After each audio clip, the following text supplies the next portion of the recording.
Sebagai salah satu kota terbesar di Indonesia, Makassar menuju kota dunia. Kota Makassar terus melakukan pembangunan dari segala sektor di semua ruas kota.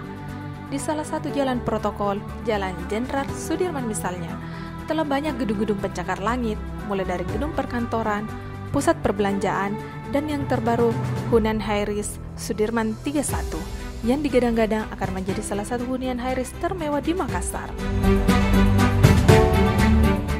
Kota Makassar mempunyai posisi yang strategis karena berada di persimpangan jalur lalu lintas dari arah selatan dan utara dalam provinsi di Sulawesi, dari wilayah kawasan barat ke wilayah kawasan timur Indonesia, dan dari wilayah utara ke wilayah selatan Indonesia.